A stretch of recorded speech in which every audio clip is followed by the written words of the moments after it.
तो United Nations International Children's Emergency Fund इसका पूरा फुल फॉर्म है। ठीक है, इसको सेटअप किया था यूएन जनरल असेंबली ने ऐसे बच्चों को हेल्प आउट करने के लिए जिन्होंने वर्ल्ड वॉर 2 में काफी सफर किया। तो एजुकेशन का, बच्चों के हेल्थ का, बच्चों के न्यूट्रिशन का ध्यान रखना overall developing and poor countries के अंदर ये इसका एक प्राइम ऑब्जेक्टिव है। ठीक है, WHO बच्चों एक स्पेशलाइज्ड एजेंसी है हेल्थ मेंटेनेंस के लिए। ठीक, important drugs, important medicine provide करता है बेटा मेडिकल पर्पसेस के लिए।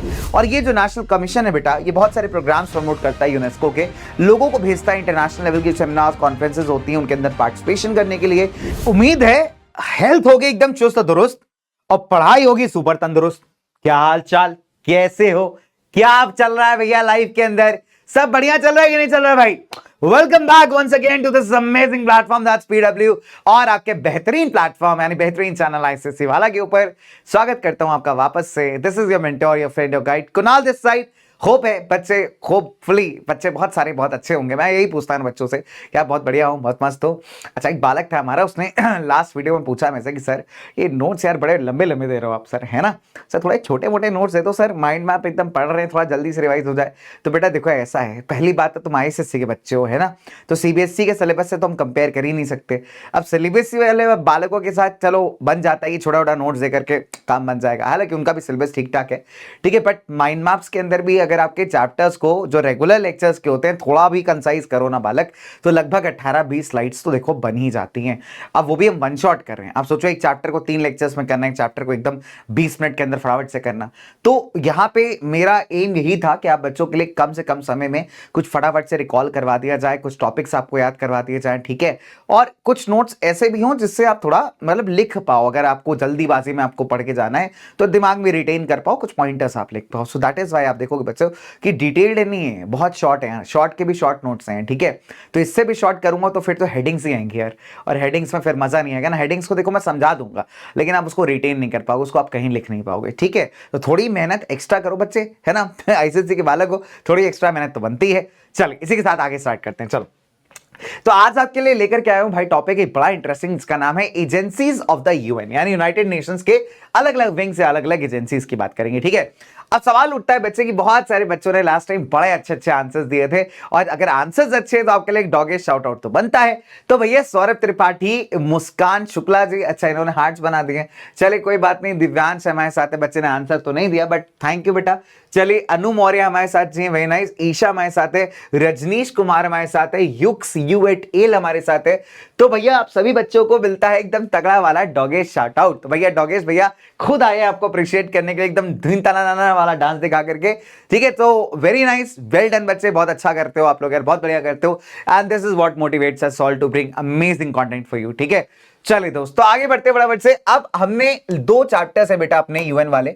ठीक है, तो 2 चैप्टर्स है। पहला चैप्टर की अगर मैं आपसे बात करूं तो वो हम ऑलरेडी कर चुके हैं, दैट इज यूनाइटेड नेशंस के ऑब्जेक्टिव्स वगैरह। और आज हम बात करेंगे यूनाइटेड नेशंस के मेजर एजेंसीज का, यानी यूनिसेफ का, WHO का और यूनेस्को के फंक्शंस ही आपको पढ़ने। That's all. ठीक है, सिर्फ इनके फंक्शंस के बारे में ही अपने को जानना है और ज्यादा डिटेल्स अपनी यहां पे नहीं पढ़नी। चले, तो let's talk about the very important topic that is agencies of the UN। ठीक है, चलिए, तो अगर हम बात करें बच्चे यूनाइटेड नेशंस की ना कई सारी स्पेशल एजेंसीज हैं जो ऑब्वियसली बातें यहां पे क्या करती हैं, वर्क करती हैं कि किसी देश के इकोनॉमिक सोशल कंडीशंस को इंप्रूव करने के लिए जो उसकी मेंबर नेशंस हैं। नंबर 1 सबसे पहले हम बात करेंगे यहां पे यूनिसेफ का, जिसको अभी शॉर्ट फॉर्म में कहा जाता है यूनाइटेड नेशन चिल्ड्रंस फंड। तो United Nations International Children's Emergency Fund इसका पूरा फुल फॉर्म है। ठीक है, इसको सेटअप किया था यूएन जनरल असेंबली ने ऐसे बच्चों को हेल्प आउट करने के लिए जिन्होंने वर्ल्ड वॉर 2 में काफी सफर किया। अब अगर आप देखोगे तो यहां पे इसने जो पोस्ट वॉर यूरोप था, यूरोप के बाद जो आप देखोगे जब वॉर के बाद का जो यूरोप है उसके नीड्स को लुक आफ्टर करने के लिए इसने भी काफी काम किया है। बाद में अगर आप देखोगे तो जितने भी डेवलपिंग नेशंस थे उनको यहां पे उनको केटर करना इसने स्टार्ट कर दिया था, राइट। तो जो करेंटली एजेंसी है बेटा, इसको शॉर्ट फॉर्म में कहा जाता है यूनाइटेड नेशन चिल्ड्रन फंड। ठीक है, इसको लॉन्ग फॉर्म अगर हम देखेंगे United Nations International Children's Emergency Fund, right. अब अगर आप देखो बच्चों, इसका हेडक्वार्टर इसका न्यूयॉर्क के अंदर है और करीब 200 ऑफिसेज इसके मिल जाएंगे आपको डेवलपिंग कंट्रीज के अंदर। यूनिसेफ कैसे काम करता है बेटा, पैसा कहां से आता है, वॉलेंट्री कंट्रीब्यूशन या डोनेशंस के द्वारा, जो अलग अलग गवर्नमेंट्स हैं अलग अलग कंट्रीज की, है ना। प्राइवेट एजेंसीज भी इसको डोनेट करती हैं, कई बार ग्रीटिंग कार्ड्स वगैरह यहाँ पे सेल किए जाते हैं, और भी कई सारी ऐसी फंड रेजिंग एक्टिविटीज होती हैं जो बेटा यहाँ पे करते हैं हम लोग, right. So objective of UNICEF बहुत क्लियर है कि वेलफेयर ऑफ द चिल्ड्रन को टेक केयर करना है, स्पेशली आपके डेवलपिंग कंट्रीज में।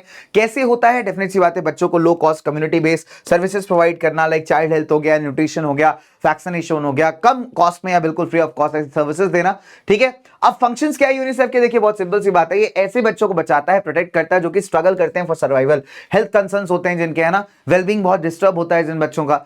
वेलबींग का मतलब है उनका आम रख रखाव बहुत खराब होता है बिकॉज उनके पास रिसोर्सेज नहीं है। फिर अब देखोगे ये प्राइमरी हेल्थ सेंटर्स के अंदर, ये प्राइमरी हेल्थ केयर आपको प्रोवाइड करता है, खाने पीने की चीजें देता है बच्चों को, सैनिटेशन मतलब प्रॉपर जो आपके टॉयलेट वगैरह नीड्स होते हैं ना, प्रॉपर साफ सुथरा एनवायरमेंट प्रोवाइड करना, डेवलपिंग कंट्रीज के अंदर खासकर ये इसका बहुत बड़ा ऑब्जेक्टिव है। साथ ही फंड्स देता है बेटा यहाँ पे हेल्थ एंड सैनिटेशन वर्कर्स को ट्रेन करने के लिए, टीचर्स को, न्यूट्रिशनिस्ट को। आप देखोगे इनका एक अपना एक एजुकेशन प्रोग्राम चलता है जिसके थ्रू कई सारे लोग पढ़ाते हैं यूनिसेफ के साथ एसोसिएट होकर के बच्चों को, खासकर developing countries in poor countries, right. Technical supplies देता है, स्टेशनरी मटेरियल देता है रिलेटेड टू द एजुकेशन, जैसे पेपर हो गया, टेक्स्ट बुक्स हो गया। तो एजुकेशन का, बच्चों के हेल्थ का, बच्चों के न्यूट्रिशन का ध्यान रखना overall developing and poor countries के अंदर, ये इसका एक प्राइम ऑब्जेक्टिव है, ठीक है। साथ ही साथ अगर आप देखोगे इमरजेंसीज के टाइम पे, मान लीजिए नेचुरल क्लामिटी आ गई, सिविल वॉर्स हो गई, कोई डिसीज फैल गए, ऐसे टाइम पे बच्चों को प्रोवाइड करना हेल्प। साथ ही साथ कई सारे स्टेप्स लेता है बेटा डिसीजेस को प्रिवेंट करने के लिए, जैसे ट्यूबरकुलोसिस, मलेरिया, स्किन डिसीज, ऐसे कई बार हो जाती है ना बच्चों को, कभी कभी एनवायरमेंट अच्छा नहीं है, कंडीशंस अच्छे नहीं है, तो डिसीजेस होना बहुत कॉमन है। तो ऐसे डिसीजेस ना हो इस वजह से जो है कई सारी नेसेसरी स्टेप्स से उठाता है। साथ ही साथ ये बच्चों के बिहाफ पे बेटा कई बार बोलता है, कई बार उनको रिप्रेजेंट करता है। और इनफैक्ट अगर आप देखोगे जो कन्वेंशन है, एक प्रॉपर डॉक्यूमेंट है राइट्स ऑफ द चाइल्ड का, उसके लिए यहां पे काम करता है, उसको इंप्लीमेंट करने के लिए, उसको बच्चों तक पहुंचाने के लिए, ठीक है। चलिए आगे बात करते हैं, लेट्स टॉक अबाउट यूनिसेफ के प्रोग्राम्स इन इंडिया। अब यूनिसेफ अगर हम भारत में बात करें दोस्तों, तो भारत के अंदर बहुत तगड़ा काम करता आया है। जो मेजर प्रोग्राम्स है यूनिसेफ के भारत के अंदर, जो गाइड अगर आप देखोगे यूनिसेफ की गाइडेंस से हमने लॉन्च किए थे इंडिया में, नंबर 1 जो गवर्नमेंट ऑफ इंडिया है, यहाँ पे यूनिसेफ के साइड से जो मदद आती है ना, उसकी मदद से उसने क्या किया भैया, हमारे देश ने, हमारी सरकार ने एक नेशनल मिशन स्टार्ट किया है क्लीन ड्रिंकिंग वाटर को प्रोवाइड करने का, और नेशनल लिटरेसी मिशन, इसको हम एनएलएम कहते हैं। अब इन दोनों के अंदर साफ सुथरे कंडीशंस, खाना पीना, साफ सुथरा पानी बच्चों को प्रोवाइड करना, ठीक है, उनको स्कूल्स एंड कॉलेजेस के थ्रू एजुकेशन प्रोवाइड करना, गवर्नमेंट फंडेड प्रोजेक्ट है। तो यूनिसेफ ने इसमें काफी मदद किया है, गवर्नमेंट ऑफ इंडिया का, है ना। So many community development programs अभी यहाँ पे स्टार्ट किए गए रूरल एरियाज के अंदर, भारत में जो गांव वगैरह है भारत के, वहां पे कई सारे डेवलपमेंट प्रोग्राम्स चल रहे हैं यूनिसेफ की मदद से, यूनिसेफ की फंडिंग से। जो गवर्नमेंट ऑफ इंडिया अगर आप देखोगे तो इन्होंने जो है ओरल रिहाइड्रेशन थेरेपी, ओआरएस जिसको आप कहते हैं, ओआरटी इसको आप कहते हैं, ठीक है, जिससे कि इन्फेंट और चाइल्ड मोर्टालिटी रेट्स को कम किया जा सके, है ना, डिसीजेस की वजह से, डायरिया जैसे, तो उसको यहाँ पे स्टार्ट किया। अब देखो डायरिया में क्या होता है बेटा, कि आपके बॉडी से ना पानी बहुत ज्यादा निकल जाता है, कई बार वॉमिटिंग के थ्रू, कई बार आपको लूज मोशंस होते हैं ना, तो बच्चों के अंदर ये सी चीजें, डिसीजेस कई बार बड़ी कॉमन होती है अगर साफ सुथरा खाना पीना उनको नहीं मिलता है। तो ऐसे केसेस में अगर मान लीजिए बच्चे को ऐसा कोई डिसीज हो जाता है, तो उसको कंट्रोल करने का सबसे बेहतर तरीका है कि उसको ना एक ओरल सोल्यूशन पिलाया जाए, उसके उस पानी के डिहाइड्रेशन को कम किया जाए, बिकॉज छोटा बच्चा है ना, वो इतना सर्वाइव नहीं कर पाएगा। सो गवर्नमेंट ऑफ इंडिया ने यूनिसेफ के साथ मिलकर के यहाँ पे ओरल रिहाइड्रेशन थेरेपी का प्रोग्राम स्टार्ट किया था, जिससे जो बच्चे हमारे, खासकर छोटे बच्चे, 1 साल 2 साल के बच्चे, उनमें डेथ रेट्स काफी ज्यादा थे, तो उसको यहां पे रिड्यूस करने के लिए because of disease like diarrhoea and all, ठीक है। चलिए अब देखेंगे यूनिसेफ और क्या प्रोग्राम है भारत के अंदर। गवर्नमेंट ने यूनिसेफ के साथ मिलकर, बाकी एजेंसीज के साथ मिलकर के यहाँ पे क्या किया हुआ है, तो आयोडाइज सॉल्ट, आयोडाइज सॉल्ट मतलब जो नमक होता है उसमें आयोडीन ऐड करना, बिकॉज जब आयोडीन नहीं होता था ना, जब नमक के अंदर, तो उससे काफी बीमारी हो जाता था, डेफिशिएंसी हो जाता था आयोडीन का। तो पहले बड़ा एड्स भी आते थे दूरदर्शन में इस चीज को, तो डेफिशिएंसी ऑर्डर्स को, डिसऑर्डर्स को ट्रीट करने के लिए अभी क्या हुआ है, सॉल्ट के अंदर आयोडीन मिलाना स्टार्ट कर दिया गया है। यूनिसेफ ने गवर्नमेंट ऑफ इंडिया के साथ मिलकर के भी काफी सारी स्टेप्स ले रही है यहाँ पे रूरल वाटर सप्लाई को बढ़ाने के लिए, रूरल लेवल में गांव के अंदर जो वाटर सप्लाई है, clean and safe drinking water, उसको यहाँ पे लोगों तक पहुंचाने में यूनिसेफ काफी ज्यादा सपोर्ट कर रहा है भाई गवर्नमेंट ऑफ इंडिया का, ठीक है। नाउ अब आता है अपना WHO, ठीक है, वर्ल्ड हेल्थ ऑर्गेनाइजेशन, जिसका काफी मजाक बना था कोविड के टाइम पे, अगर आपको याद होगा, राइट, कि चाइना भैया बैट वैट का सूप एकदम पी पा करके जो है पूरा कोविड फैला दिया पूरी दुनिया में। ऐसे ही बहुत सारी थेरेपीज थी, बहुत सारी थियोरीज थी बेसिकली, ठीक है, कोविड को रिगार्डिंग। बट WHO को बोला गया कि आप बिल्कुल हेल्पलेस हो, आप जो है चाइना से डर रहे हो, आप जो है चाइना को इन्वेस्टिगेट ही नहीं कर पा रहे। खैर बहुत सारी कॉन्स्पिरेसीज एंड थियोरीज है अराउंड कोविड। फिलहाल let's talk about what is World Health Organization all about, ठीक है, कि WHO का बेसिकली काम क्या होता है। देखिए WHO बच्चों एक स्पेशलाइज्ड एजेंसी है हेल्थ मेंटेनेंस के लिए, ठीक। तो 7 अप्रैल को हम लोग हर साल वर्ल्ड हेल्थ डे मनाते हैं। ऑब्जेक्टिव है WHO का एफर्ट्स करना, ताकि जो लोग हैं वो एक हेल्थ गोल्स को अपने रीच कर पाए ना, हाईएस्ट लेवल ऑफ हेल्थ को रीच कर पाए। WHO क्या करता है बेटा, डिफाइन करता है कि health as a state of complete wellbeing, जब आप हर तरीके से बहुत अच्छे हैं, फिजिकली बहुत फिट है, मेंटली बहुत फिट है, आप खुश हैं, that's what health is, right, disease free होना। सो हेडक्वार्टर्स WHO के कहां है बेटा, जेनेवा के अंदर, जेनेवा स्विट्जरलैंड में है, चलिए let's talk about the functions of the WHO। अब ये कई सारी कंट्रीज को अपने हेल्थ सिस्टम्स को इंप्रूव करने में मदद करता है। कैसे? जो क्वालिटी ऑफ सर्विसेज है उनको इंप्रूव कराने में हेल्प आउट करता है, सपोर्ट करता है। Important drugs, important medicine provide करता है बेटा मेडिकल पर्पसेस के लिए। WHO ने इंपॉर्टेंट प्रोग्राम्स यहाँ पे लॉन्च किए हैं ताकि बच्चों को यहाँ पे इम्यूनाइज किया जा सके अगेंस्ट बहुत ही डेडली डिसीजेस। इम्यूनाइज करने का मतलब होता है कि उनको यहाँ पे जो है आपके कह लीजिए वैक्सीनेशन वगैरह प्रोवाइड किया जा सके। फॉर एग्जाम्पल जैसे मीजल्स है, डिप्थेरिया है, टेटनस है, ट्यूबरकुलोसिस है, पोलियो है, हुफिंग कफ है, सूखा खांसी इसको कहते हैं, है ना। तो ऐसे बीमारियों से बचाने के लिए उनको क्या किया जा सके, यहाँ पे वैक्सीनेशंस प्रोवाइड किए जा सके, राइट। साथ ही साथ ये रिसर्च स्टडीज प्रमोट करता है ना, ताकि ऐसी डिसीज, खतरनाक डिसीज को बचाने के लिए हम लोग डेवलप कर पाए मेडिसिन वगैरह को। सेफ ड्रिंकिंग वाटर प्रोवाइड करने के लिए वर्क करता है। Fighting the diseases, preventing them from the spreading, ठीक है। डिसीजेस यहाँ पे ज्यादा ना फैलें, अगर कहीं डिसीज हो जाती है तो उस पर इमीडिएटली एक्शन लिया जाए, उसको बाहर फैलने से रोका जाए। तो ऐसे कई सारे फंक्शंस आपके किसके हैं, WHO के। साथ ही साथ बेटा स्पेशल एफर्ट्स डालता है ये डायरिया रिलेटेड डिसीजेस, जो बच्चों के अंदर, यंग बच्चों के अंदर, छोटे बच्चों के अंदर डायरिया का बड़ा प्रॉब्लम आता है ना, उसको सॉल्व आउट करने में, उसको हेल्प आउट करने में अगर आप देखोगे तो ये काफी बड़ा एफर्ट्स डालता है, ठीक है। चलें नाउ अब आती है अगली ऑर्गेनाइजेशंस को हम कहते हैं यूएनएसको। यूएनएसको मतलब है United Nations Educational, Scientific and Cultural Organization, ठीक है। That mean education, science and tech से रिलेटेड काम ये करेगा डेफिनेटली, ठीक है। तो United Nations Education, Scientific and Cultural Organization बेटा इसको सेटअप किया गया था 4 नवंबर 1946 को, ठीक है। अब अगर आप देखेंगे ऑब्जेक्टिव्स जो है बेटा यूनेस्को के बहुत क्लियर है।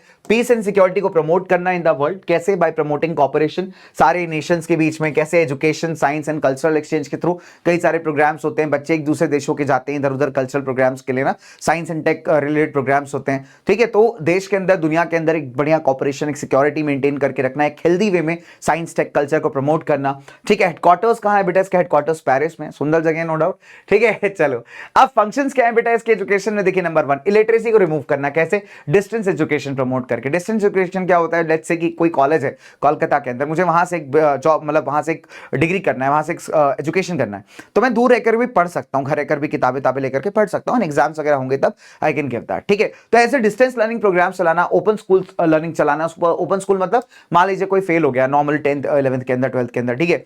तो अब कुछ ओपन स्कूलिंग्स होती हैं, जैसे इंडिया में भी अगर आप देखोगे NIOS एक बोर्ड होता है, तो ओपन स्कूलिंग में हम ट्राई करते हैं कि ऐसे बच्चों को यहाँ पे थोड़ा पढ़ा करके ना, उनको एक और चांस देकर के पास वगैरह कराया जाए, एजुकेट किया जाए, लिटरेट किया जाए, राइट।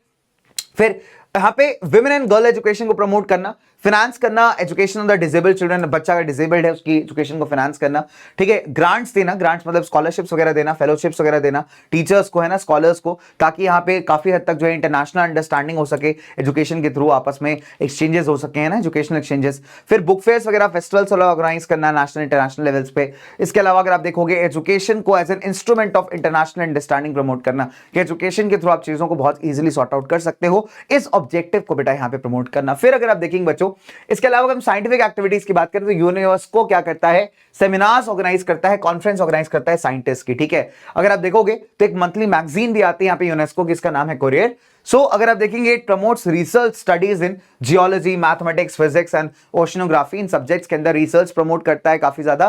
फिर स्टडी ऑफ सोशल साइंस अगर आप देखेंगे तो focus attention on combating all forms of discrimination, जिस तरीके से भेदभाव हो रहा है लोगों के साथ कहीं भी हो रहा है, तो उसको कैसे कॉम्बैट करना है, कैसे सॉल्व करना है, इसको रिगार्डिंग जो सोशल स्टडीज है, सोशल साइंसेज है, उनकी रिसर्च को प्रमोट करता है। फिर it helps in correcting imbalance, अगर जो एग्जिस्टिंग साइंटिफिक या टेक्नोलॉजिकल मैन पावर है ना, कुछ ऐसी प्रॉब्लम्स है वहां पे, कुछ इंबैलेंसेस क्रिएट हो रहे हैं, तो उसको सॉल्व करना है ना, वो भी इसकी जिम्मेदारी है। एक तरीके से इक्वल तरीके से चीजें यहां पे स्प्रेड होती रहे, राइट। फिर यहां पे और क्या हेल्प करता है ये? Developing and under developed country. देखो सिंपल सी बात है, जो डेवलपिंग और जो हमारी अंडर डेवलप्ड कंट्रीज होती है ना, उनको यहां पे कम्युनिकेशन वगैरह डेवलप करने में काफी मदद करता है, ठीक है। उनको साइंटिफिक सपोर्ट यहां पे देता है डेवलपिंग आपके अंडर डेवलप्ड कंट्रीज को। Quality of the media, quality of the films, video devices, इन सब चीजों को अगर आप देखोगे इंप्रूव करने में काफी मदद करता है, ठीक है। फिर इसके अलावा अगर आप देखोगे freedom of press and media का सपोर्टर है, कि मीडिया फ्री होनी चाहिए, अपने सारे आइडियल्स को फॉलो करनी चाहिए। मतलब मीडिया का फ्री होने का मतलब है कि मीडिया का अनबायस्ड होना, मतलब ऐसा नहीं कि सरकार से डर करके मीडिया अपना फैसला बदल दे रही है। तो मीडिया को एक्चुअली कहते हैं ना फोर्थ पिलर ऑफ डेमोक्रेसी, इसलिए कहा जाता है दोस्तों, बिकॉज मीडिया का काम है जो एज इट इज है उसको दुनिया के सामने लेकर के आना। बट मोस्ट ऑफ द देशों में आप देखोगे मीडिया इस काम में काफी हद तक फेल भी हो जाती है। बट फिलहाल हमारा जो यूनेस्को है, इसका ऑब्जेक्टिव है कि मीडिया को यहाँ पे फ्री मीडिया को प्रमोट करना, ठीक है, फ्रीडम ऑफ प्रेस को प्रमोट करना। फिर preservation of the cultural heritage, अगर आप देखोगे फाइनेंशियल टेक्निकल एडवाइस देता है, इक्विपमेंट्स भी देता है अगर आप मॉन्यूमेंट्स वगैरह को प्रिजर्व करना चाहते हैं, ठीक है, other important works of art है उनको प्रिजर्व करने की बात आती है।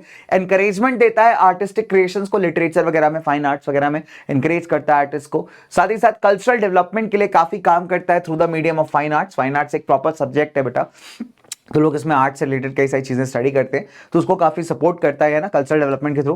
फिर कल्चरल मिशंस भेजे जाते हैं कई सारे कंट्रीज में, इससे क्या होता है, पीस भी प्रमोट होता है, प्रॉस्पेरिटी प्रमोट होती है, साथ ही साथ हम एक दूसरे के कंट्रीज के कल्चर्स को काफी अंडरस्टैंड करते हैं, which is a good way, एक तरीके से एक अच्छे रिलेशंस मेंटेन करने में, जो कि काफी क्रूशियल है किसी कंट्री के साथ, राइट। बिकॉज आप किसी का कल्चर को स्टडी करते हो उससे आप बहुत कुछ सीखते हो। आप जब कहीं नई जगह जाते हो आप वहां के बारे में सीखते हो, वहां की ड्रेसेस, वहां के कैसे लोग रहते हैं, वहां पे क्या खाते हैं, क्या पीते हैं, क्या वेदर है, क्या क्लाइमेट है, everything you come to know, है ना, क्या फॉलो करते हैं, क्या उनके बिलीव्स हैं। So that promotes a very good, आप कह सकते हो एक दूसरे के बीच में एक अच्छे रिलेशंस, राइट। चलिए अब अगर मैं बात करूं इंडिया का एसोसिएशन कैसे यूनेस्को के साथ, देखिए नंबर 1, इंडिया जो है यूनेस्को के मेंबर है सिंस 1946। 1949 में एक नेशनल कमीशन बनाया गया था फॉर कॉपरेशन विद यूनेस्को, ठीक है, by the government of India. इसमें क्या था कि देखिए सिंपल सी बात है, 5 सब कमिटीज थे, education, social science, natural science, culture और कम्युनिकेशन। नेशनल कमीशन क्या प्रमोट करता है, programs of the UNESCO, and साथ ही साथ बेटा यहाँ पे लोगों को भेजा जाता है पार्टिसिपेट करने के लिए इंटरनेशनल कॉन्फ्रेंसेस, सेमिनार्स के अंदर, वर्कशॉप्स के अंदर, जो कि यूनेस्को ऑर्गेनाइज करती है, राइट। यूनेस्को साथ ही साथ फंड्स प्रोवाइड करती है, एक्सपर्ट सर्विसेज प्रोवाइड करती है for the protection and maintenance of बहुत सारे monuments in India. For example जैसे ताजमहल वगैरह हो गया है ना, तो उसका प्रिजर्वेशन कैसे करना है, देखरेख कैसे करनी है, उसमें अपने को काफी सपोर्ट मिलता है। चलिए, और इसी के साथ अगर आप देखोगे बच्चों तो हमारा ये पर्टिकुलर टॉपिक भी हो जाता है समाप्त। अब आपसे बात करते करते यार पता ही नहीं चलता दोस्तों कि कब अपना टाइम निकल गया। तो एक बार दोबारा से रिकॉल देते हैं कि इंडिया का एसोसिएशन यूनेस्को के साथ क्या है। तो हमने क्या देखा भाई यहाँ पे कि इंडिया की अगर हम बात करें तो भारत जो मेंबर है यूनेस्को का कब से है, साल 1946 से। 1945 में एक नेशनल कमीशन भी हमने बनाया जिससे कि कोऑपरेशन किया जा सके यूनेस्को के साथ। This was formed by government of India. इस पूरे कमीशन में 5 सब कमिटीज थी, education, social science, natural science, culture और कम्युनिकेशन के रिगार्डिंग। और ये जो नेशनल कमीशन है बेटा, ये बहुत सारे प्रोग्राम्स प्रमोट करता है यूनेस्को के, लोगों को भेजता है इंटरनेशनल लेवल की सेमिनार्स, कॉन्फ्रेंसेस होती हैं उनके अंदर पार्टिसिपेशन करने के लिए। एंड साथ ही साथ यूनेस्को जो है बेटा हमें काफी सारा फंड्स वगैरह प्रोवाइड करता है, पैसा देता है, एक्सपर्ट सर्विसेज देता है, ताकि अपने कल्चर के हम थोड़ा सा प्रोटेक्शन कर सकें। कैसे, हमारा कल्चरल हेरिटेज के जो मॉन्यूमेंट्स वगैरह हैं पुराने खराब वगैरह हो रहे हैं, तो उनके मेंटेनेंस के लिए जो टेक्निकल सपोर्ट चाहिए, फंड्स चाहिए, वो अपने को यूनेस्को से मिल जाते हैं, ठीक है। चलिए, so these were the agencies of the UN, ये थे अपनी यूएन की एजेंसीज। बहुत बेसिक है, पूरा फैक्चुअल टॉपिक है, ठीक है, कि कौन क्या करता है, किसका क्या फंक्शन है। तो बहुत ही स्ट्रेट फॉरवर्ड क्वेश्चंस आपको यहां से मिलेंगे, ठीक है। जैसे स्ट्रक्चर्ड क्वेश्चन आएगा that with respect to this, या आप मान लीजिए यूनेस्को आपको क्या क्या, फॉर एग्जांपल एक न्यूज़पेपर क्लिपिंग दे दिया, ठीक है। अब न्यूज़पेपर क्लिपिंग में आपको लिखा कि India starts a new project for the preservation of monuments with the help of UNESCO. अब ऐसा करके कोई हेडलाइन दिया हुआ है, ठीक है। अब आपसे यहां पे क्वेश्चन पूछेगा कि with respect to the given paper clipping, आप look at the paper headline in the clipping and explain India's relations with the UNESCO या India's association with UNESCO। तो आप यहाँ पे explain कर देंगे points। देखिए, चाहे न्यूज़पेपर क्लिपिंग आए चाहे आपका आर्टिकल आए, देखो सबसे इंपॉर्टेंट होता है कि पहले आपको उसका थीम समझना होता है कि किस थीम पे वो बात कर रहा है, राइट। एक बार मैंने थीम समझ लिया, मुझे पता चल गया भैया यूनेस्को और इंडिया का एसोसिएशन की बात हो रही है। Now I am very very clear कि मैंने एक टॉपिक पढ़ा था यहाँ पे, इंडिया और यूनेस्को का एसोसिएशन, मुझे उसे के पॉइंटर्स यहाँ पे फ्रेम करने लिखने हैं, सिंपल ऐसा, ठीक है। अब जैसे फॉर एग्जांपल मान लीजिए एक आर्टिकल आ गया कि this article was printed in the India today, and वहां पे एक आर्टिकल लिखा हुआ है जहां पे जो यूनिसेफ है वो ऑब्वियसली बात है बच्चों के लिए काम कर रहा है, वो कर रहा है। तो अब वहां से आपने पूछा कि with respect to this highlight that when UNICEF was formed what are its functions. तो इस तरीके से आप देखेंगे आपके साथ क्वेश्चंस कई बार कर लिए जाते हैं, ठीक है। तो what you have to understand here is, आपको क्या समझने की जरूरत है दोस्तों, कि सबसे इंपॉर्टेंट है कि जो आपको न्यूज़पेपर क्लिपिंग मिलता है, आपको स्ट्रक्चर्ड क्वेश्चन मिलता है जो कि सबसे आसान है, आपको पिक्चर बेस्ड क्वेश्चन मिलता है। मान लीजिए फॉर एग्जांपल किसी एक चीज का WHO का लोगो दे दिया, अब WHO का लोगो देकर के आपने पूछ लिया कि identify which organisation is this, उसके बाद इसके क्या फंक्शंस होते हैं और ये कितनी इंपॉर्टेंट है। तो इट्स वेरी सिंपल कि आपको यहाँ पे थोड़ा सा विजिलेंट होना पड़ेगा, थोड़ा अवेयर रहना पड़ेगा, बस थीम डिसाइड करने के लिए किस थीम पे क्वेश्चन है। Once you are done with that, question आपका बहुत आसान है, ठीक है। चलिए, तो आज मेरा आपसे एक ही सवाल है, सवाल इज वेरी सिंपल। सवाल यही है बालक कि आपको क्या करना है, यहां पे मुझे बताने हैं any 3 functions of WHO in the comment section, ठीक है। चलिए, तो any 3 functions of WHO comment section में आप बता सकते हैं। सिंपल सिंपल, पूरा एक्सप्लेन भी नहीं करोगे चलेगा, मुझे बेसिक बेसिक आउटलाइंस लिखोगे चल जाएगा, ठीक है। चलिए, तो thank you so much guys, I hope, है ना। अच्छा, तो उम्मीद है आपने काफी कुछ सीखा होगा यहाँ पे, ठीक है। चलिए, तो इसी के साथ क्लास को करते हैं यहाँ पे समाप्त, क्लास को करते हैं end. Tata bye bye, thank you so much बच्चावाड़ी। ठीक है, आपसे मुलाकात होगी एक और माइंड मैप के अंदर बहुत जल्द। टिल देन मुझे दीजिए इजाजत। थैंक यू सो मच बच्चों, खड़ी गम्मा। ठीक है, चलिए बाय बाय, साइवनारा, मुलाकात करते हैं in the next class. Bye guys, take care, love you.